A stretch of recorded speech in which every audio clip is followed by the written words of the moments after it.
नमस्कार दोस्तों, cooking with ममता में आप सभी का स्वागत है। दोस्तों, मकर संक्रांति स्पेशल में मैं आज आपके साथ खजूर से बनने वाली बहुत ही स्वादिष्ट मिठाई की रेसिपी लेकर आई हूँ, जिसका नाम है एनर्जी बाइट। ये बहुत ही हेल्दी है, आप इसे जरूर ट्राई कीजिए। तो चलिए शुरू करते हैं।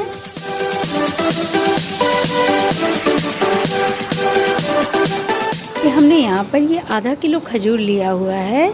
अब मैं इन खजूर से बीज को अलग करना है, तो मैं बीज से कट करूँगी और उसके बाद यहाँ से मैं बीज को अलग कर दूँगी। सभी खजूर को हम इस तरीके से तैयार कर लेंगे। सभी खजूर से हमने यहाँ पर बीज को निकाल कर अलग कर दिया है। अब हम इन खजूर को एक बड़े बोल में डाल दिए हैं और इसमें हम पानी डालकर इनको अच्छे से धुलकर साफ कर लेंगे।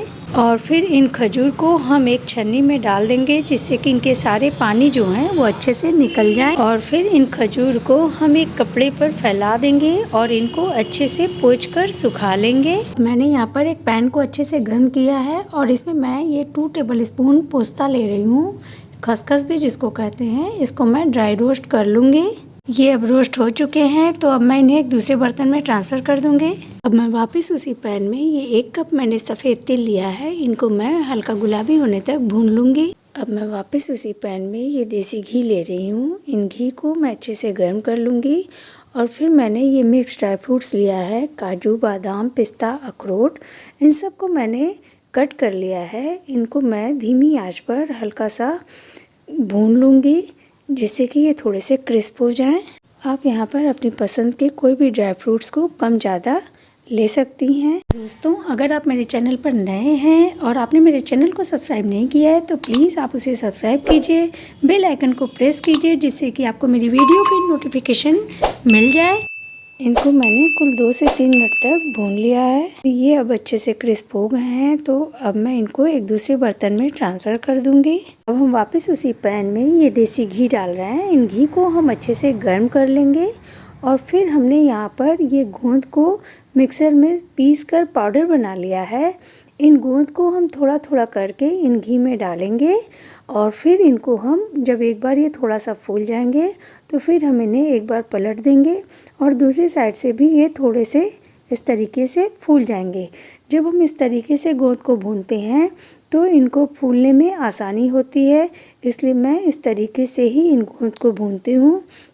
अब ये अच्छे से फूल गए हैं, तो अब मैं इन्हें घी से बाहर कर लूँगी। इसी तरीके से हम बाकी गोंद को भी घी में तलकर निकाल लेंगे।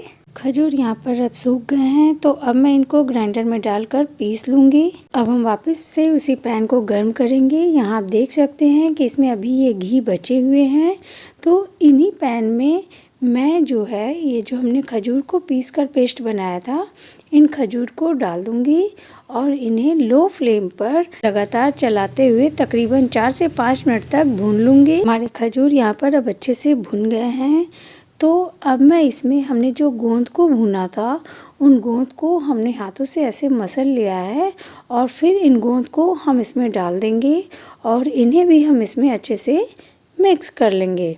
2 मिनट बाद अब हम इसमें हमने जो ड्राई फ्रूट्स को भुना था, उन ड्राई फ्रूट्स को हम इसमें डाल देंगे। सारा ड्राई फ्रूट्स हम इसमें नहीं डालेंगे, थोड़ा सा हम यहाँ पर बचा ले रहे हैं। और इसी समय पर हम इसमें हमने जो पोस्ता को भुना था, उन पोस्ता को हम इसमें डाल देंगे और जो हमने सफ़ेद तिल को भुना था, उन सफ़ेद तिल को भी हम इसमें डाल देंगे। सफ़ेद तिल हम पूरा नहीं डालेंगे, थोड़ा सा हम गार्निशिंग के लिए बचा ले रहे हैं।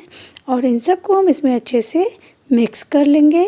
ये अच्छे से मिक्स हो गए हैं, तो अब हम इन्हें एक दूसरे बर्तन में ट्रांसफ़र कर देंगे। अब मैं किशमिश डाल रही हूँ। इन किशमिश को मैं इसमें डालकर अच्छे से मिक्स कर लूँगी और जब ये अच्छे से मिक्स हो जाएंगे, तो फिर मैं इन्हें आकार दूँगी।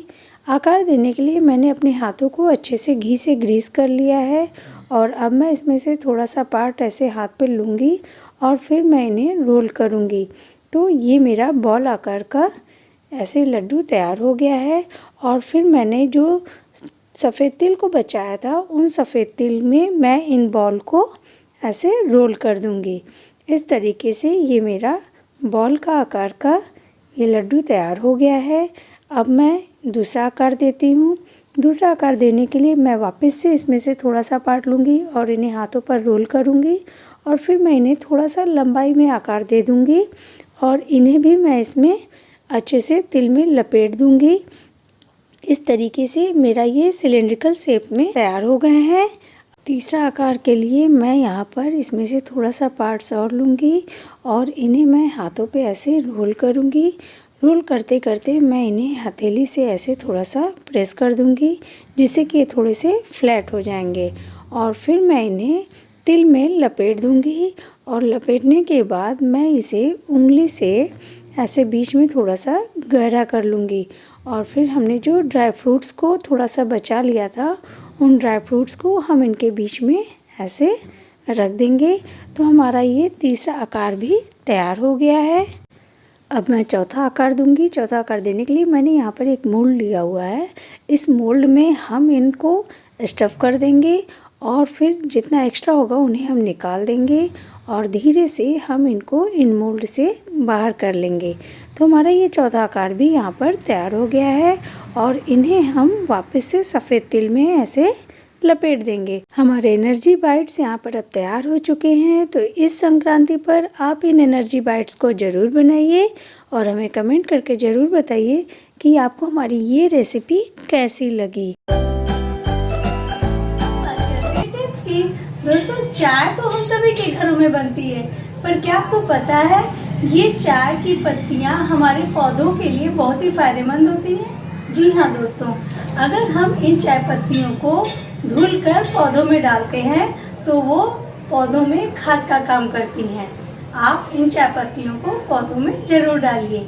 अगले वीडियो में